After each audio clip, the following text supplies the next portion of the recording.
Je sais pas si tu as déjà remarqué chez les filles, par exemple, là, pour poster, tu es sortie, par exemple, avec tes copines, mais il faut juste poster quand vous avez pris le champagne. C'est quand il faut poster.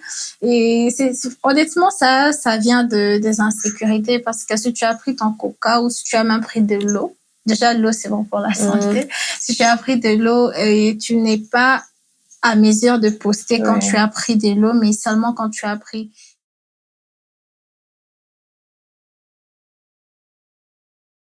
Bonjour et bienvenue dans notre génération podcast. Je suis Bénédicte Utandai. Jacqueline Wiloncha. Et aujourd'hui, nous allons vous parler d'un sujet qui touche chacun d'entre nous, les insécurités et la tendance à se comparer aux autres.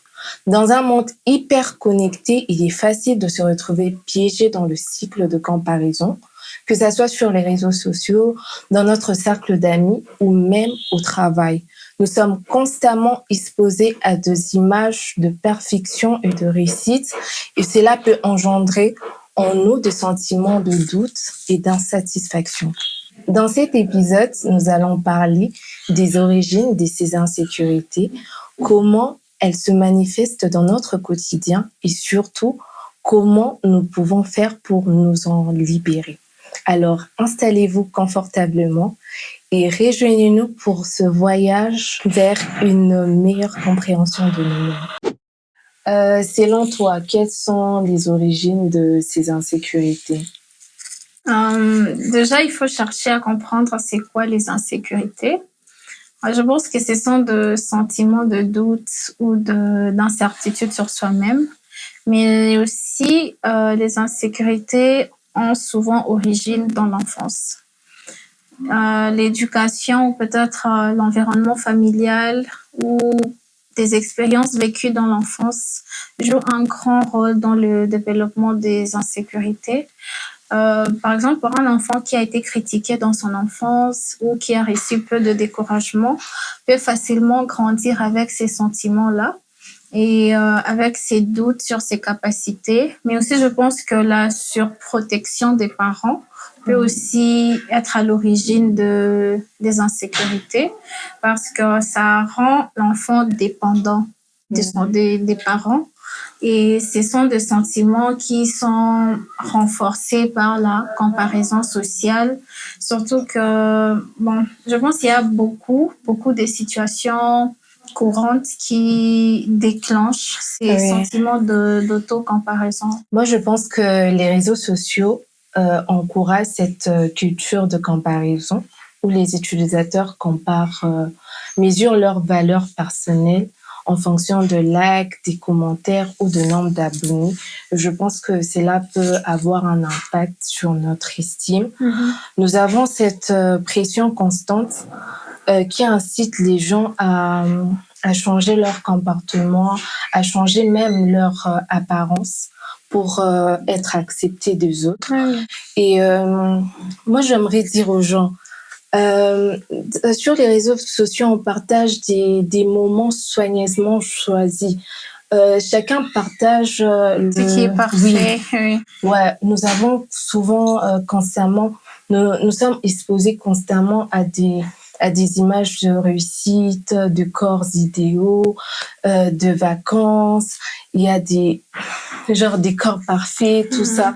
Et je pense que cela crée des insécurités en nous et des comparaisons aussi. Oui, surtout que sur les réseaux, avec les réseaux, on se rencontre en train de comparer beaucoup d'aspects de notre vie. Par exemple, l'apparence physique, tu as cité ça.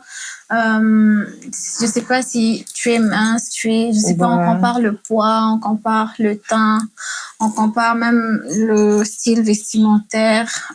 Il y a surtout que là maintenant, il y a des normes de beauté qui sont irréaliste. Et si tu ne réponds pas à ces critères-là, tu n'es pas considéré comme par exemple, une belle fille.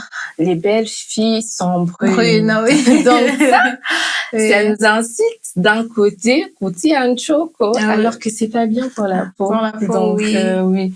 Oui, mais aussi, on se retrouve en train de comparer notre statut financier parce que sur les réseaux, ceux-là qui ont de l'argent, ceux-là qui sont riches, ce sont ceux-là qui voyagent, il y a un style de vie, un mode de vie qu'ils mènent. Il faut poster les voyages, il faut poster, je sais pas, par exemple ici chez nous, je trouve ça bizarre. Je sais pas si tu as déjà remarqué chez les filles, par exemple, pour poster, tu es sortie, par exemple, avec tes copines, mais il faut juste poster quand vous avez pris le champagne. C'est quand il faut poster. Et honnêtement, ça vient des insécurités parce que si tu as pris ton coca ou si tu as même pris de l'eau, déjà l'eau c'est bon pour la santé. Si tu as pris de l'eau et tu n'es pas à mesure de poster quand tu as pris de l'eau, mais seulement quand tu as pris le champagne, c'est vraiment, ça vient d'une certaine insécurité ou je sais pas, tu te sens peut-être inférieure aux autres filles qui postent ça. Moi, je pense que le fait de voir ces vidéos de gens qui prennent du champagne, ça crée des insécurités. Je ne sais pas si c'est eux qui ont de l'insécurité ou c'est eux qui nous donnent ces insécurités. Non, tu sais, moi, je pense que moi, je peux avoir mon argent. Je peux être là, je travaille, j'ai mon argent, je peux sortir. Et j'ai pris du champagne, j'ai posté. Et toi, tu vois, tu t'es dit, c'est ça, c'est que toi aussi tu veux. Mais c'est pas mauvais de prendre le champagne. Mais si tu n'es pas à mesure de poster quand tu as pris de l'eau, seulement quand tu as pris le champagne, ça, c'est une insécurité que tu as. Je sais pas si tu comprends un peu. Je ne sais pas parce que quand on voit sur les réseaux sociaux des filles en train de célébrer quelque chose, de poster.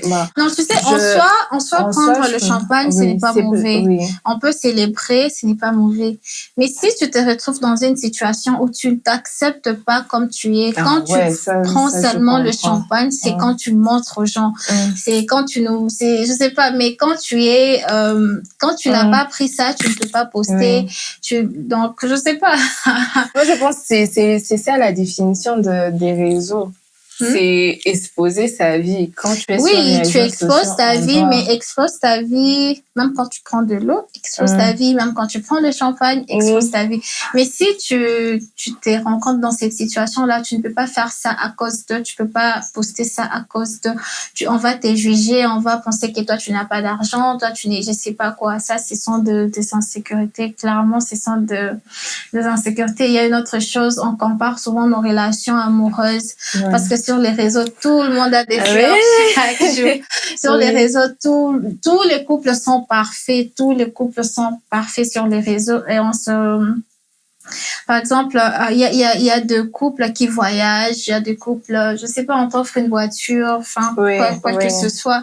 Et si ton petit ami ne fait pas ça, donc il ne t'aime pas, il y a déjà des standards, même de relations, d'amour, un homme doit, et tout ça, c'est à cause des réseaux sociaux. C'est bien d'offrir à ta femme, à ta petite amie quelque chose, un cadeau, mais si ça commence à, si moi, par exemple, j'ai un petit ami qui est étudiant, clairement, il n'a pas d'argent. Mais si je me rencontre dans une situation où je commence à désirer plus que ce qu'il ne peut offrir, c'est créé à cause d'une insécurité parce que non seulement moi-même, je n'ai rien réalisé. Peut-être je mérite même pas l'attention que je cherche. Peut-être je suis même pas une bonne petite amie.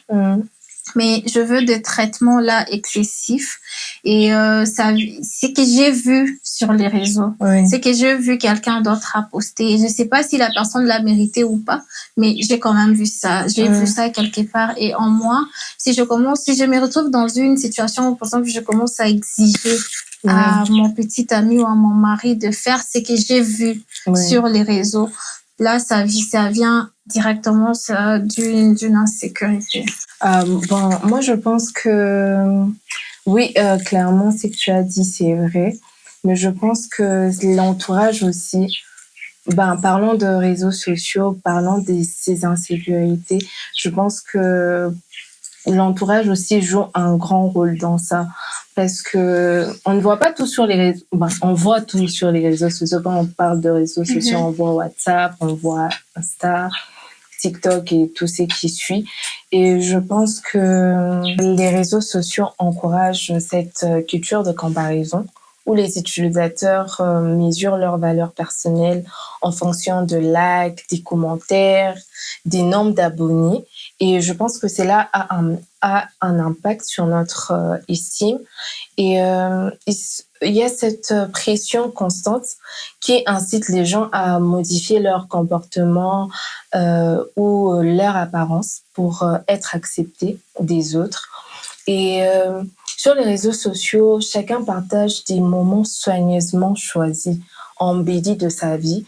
Et cela semble inatteignable pour certains d'entre nous.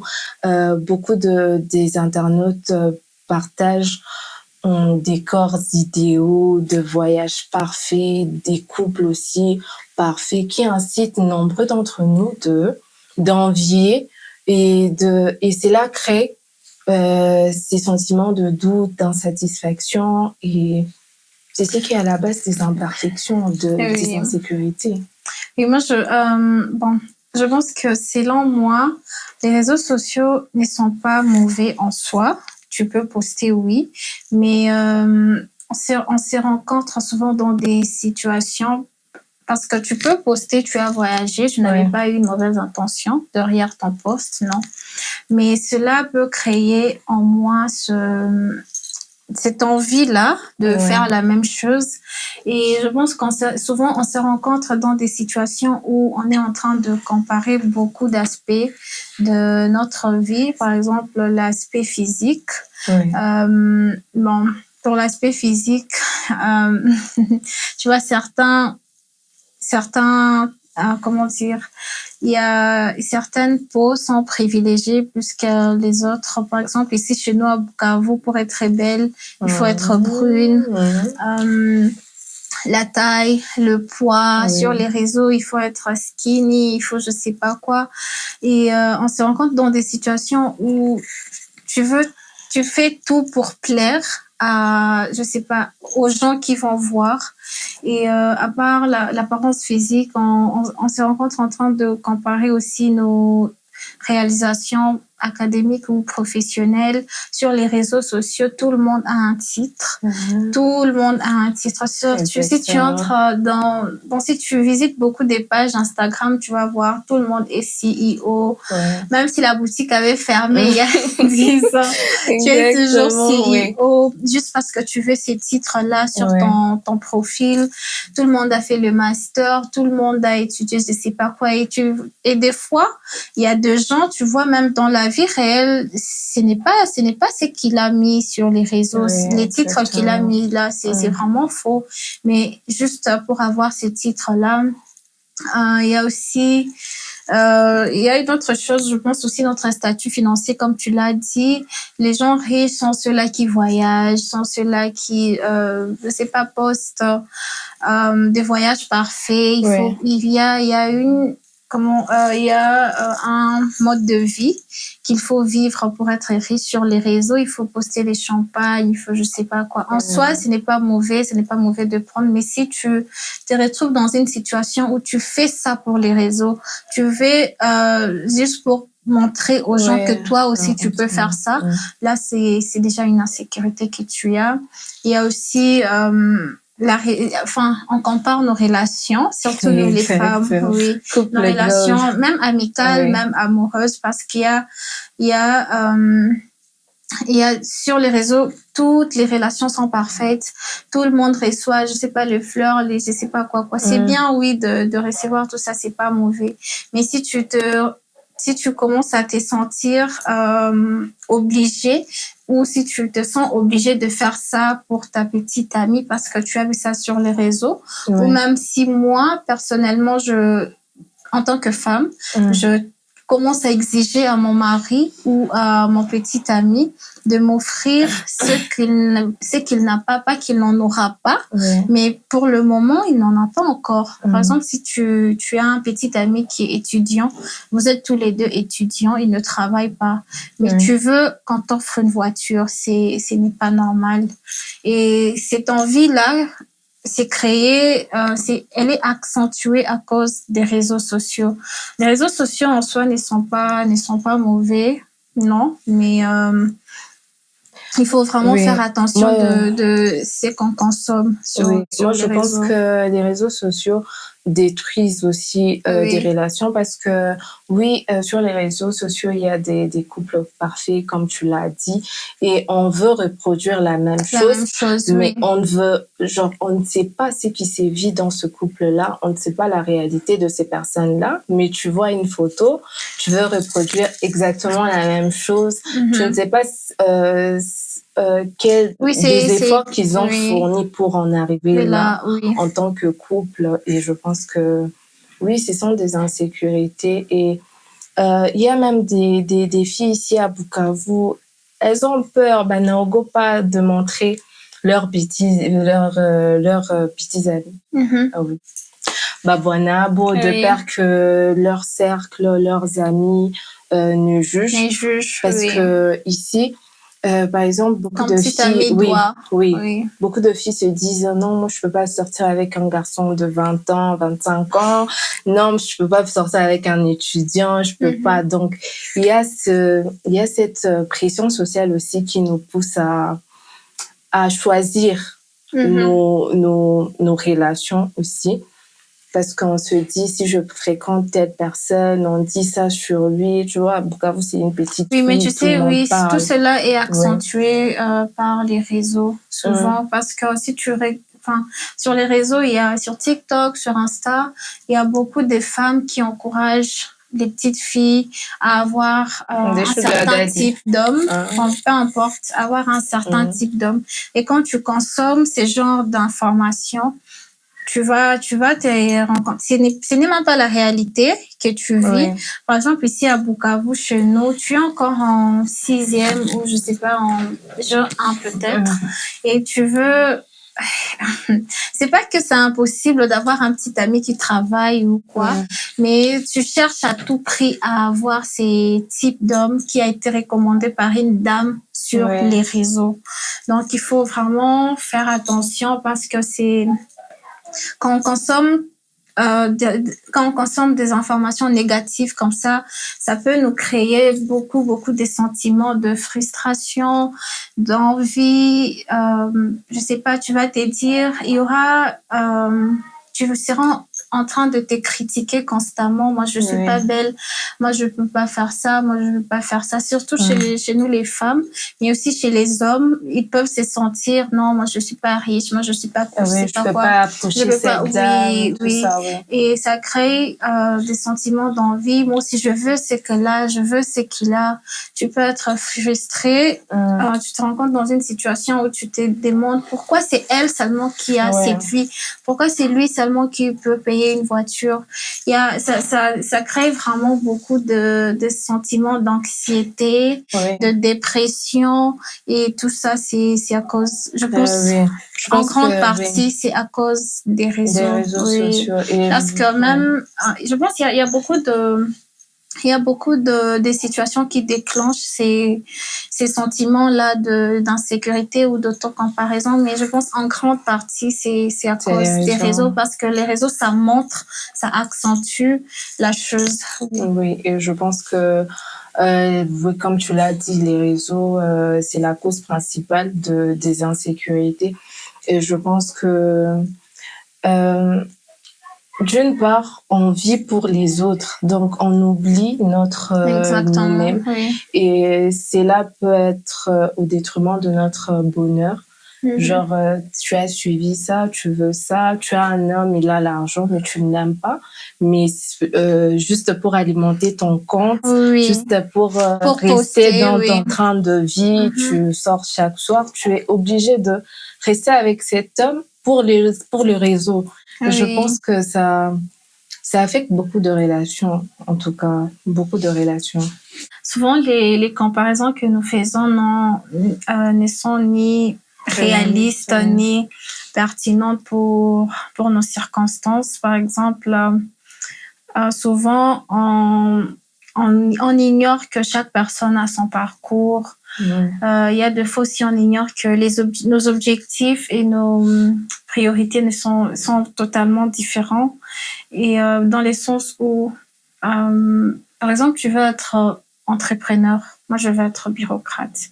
Et je sais pas pourquoi je veux commencer à me comparer à toi ou toi, tu vas te comparer à moi.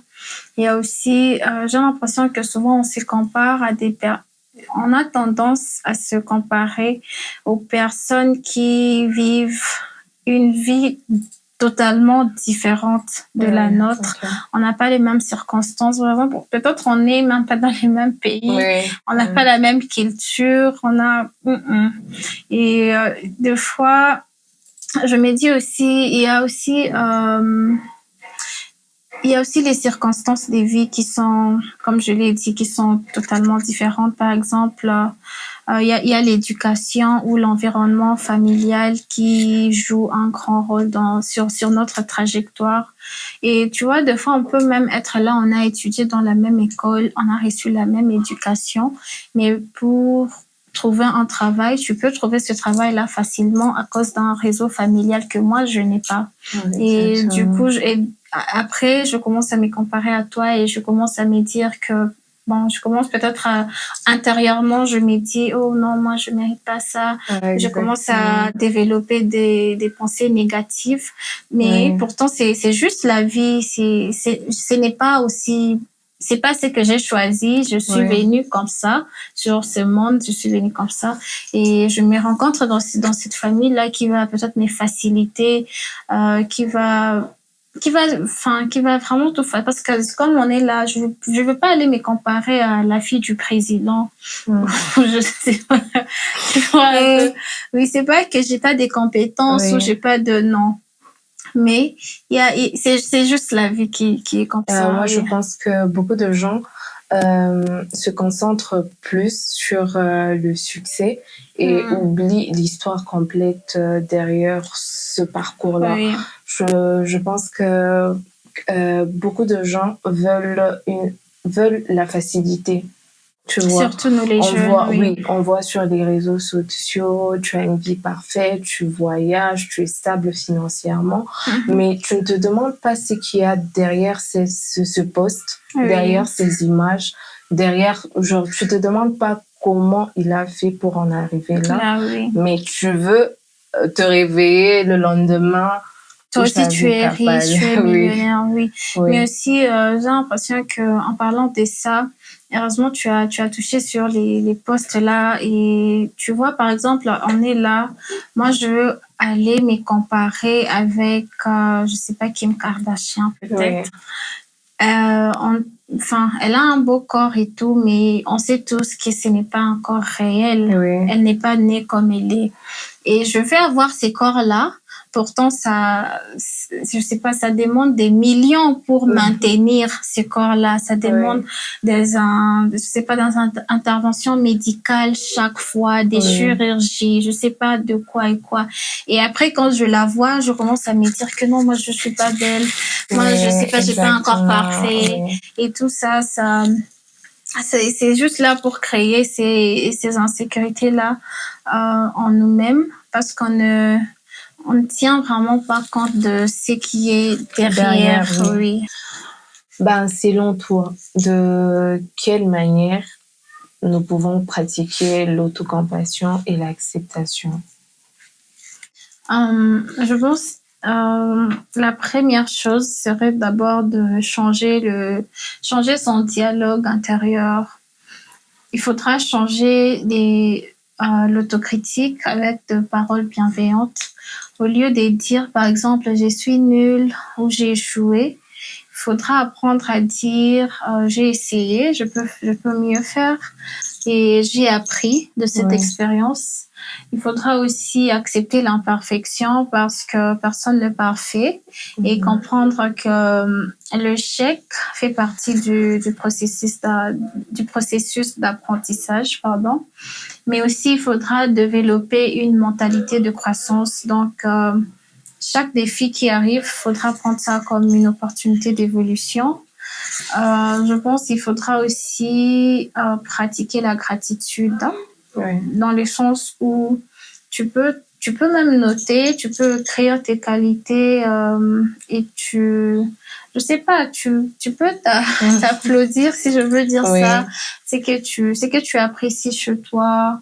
Je pense qu'il faut aussi arriver à se pardonner. Si tu as fait une erreur, ça ne, enfin, oui, ça ne définit pas, oui, tes valeurs ou toute ta vie. Il faut apprendre. Mais aussi, je pense qu'il faudra apprendre à dire non. Il faut apprendre à dire non sans culpabilité. Il faut savoir respecter ses limites. Et si tu es une personne qui n'a pas de limites, ça sera un peu compliqué pour toi. Il faut avoir des limites et apprendre à les respecter sans culpabilité. Et il faut éviter à plaire à tout le monde, à faire les choses pour tout le monde. Bon, parce que je pense que l'autocompassion n'est pas, c'est un apprentissage. Ce n'est pas toujours, je pense que c'est pas facile de s'accepter chaque jour et de s'aimer, mais je pense avec la pratique, ça devient naturel. Il faut juste être patient avec soi-même et je sais pas si je peux dire assez célébrer. Oui, célébrer ses réussites, se célébrer nous-mêmes et tout. Je pense que accepter ses insécurités ne définit pas une personne. Comme tu l'as dit, s'accepter, accepter ses insécurités. Ça peut être des aspects physiques, ça peut avoir trait à nos compétences.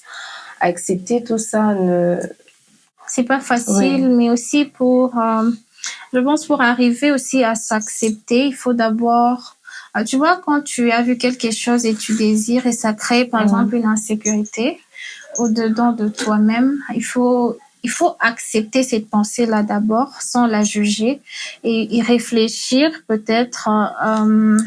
Tu acceptes la pensée, tu réfléchis et tu vois comment naviguer, mais sans juger et sans trop des négativités. Mais aussi, il y a une chose que j'ai oublié aussi, il faut éviter les relations toxiques, il faut éviter les comparaisons toxiques. Par exemple, les réseaux sociaux, c'est vraiment toxique. Ça peut être toxique. Il faut éviter ça et éviter aussi les relations toxiques. Je pense qu'on a parlé de ça même dans notre épisode où il faut toujours s'entourer de personnes bienveillantes parce que ça a vraiment un impact sur nous. Et si vous n'avez pas suivi la vidéo, il faut aller la suivre. Oui, je pense que c'est un peu ça.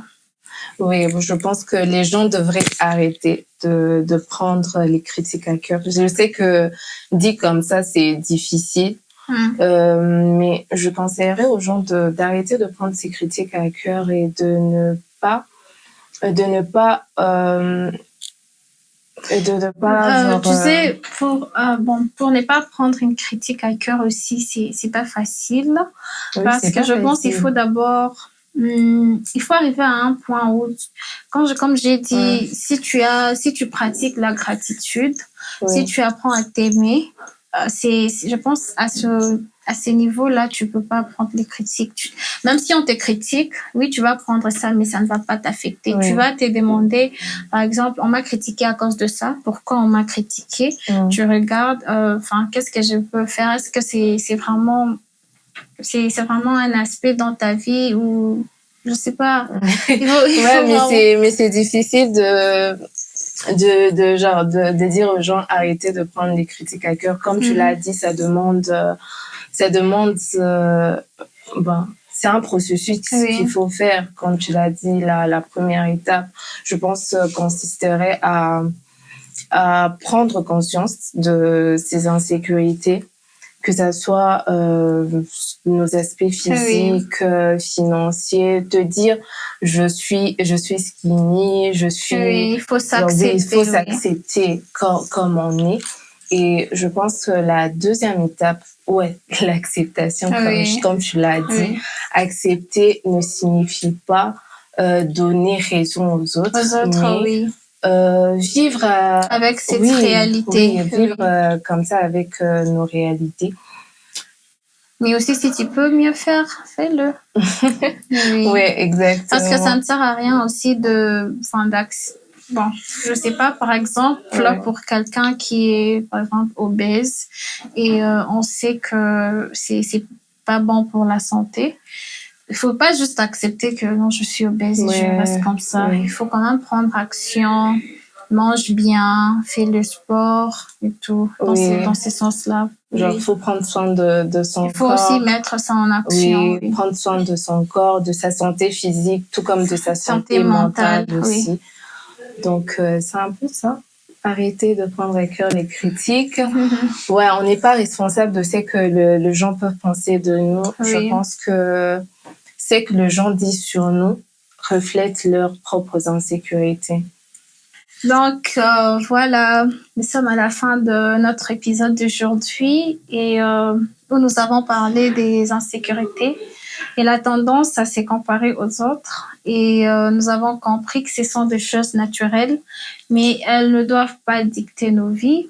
Et avec un travail et des efforts, il est possible de les surmonter et de retrouver une meilleure estime de soi. À très bientôt! Bye.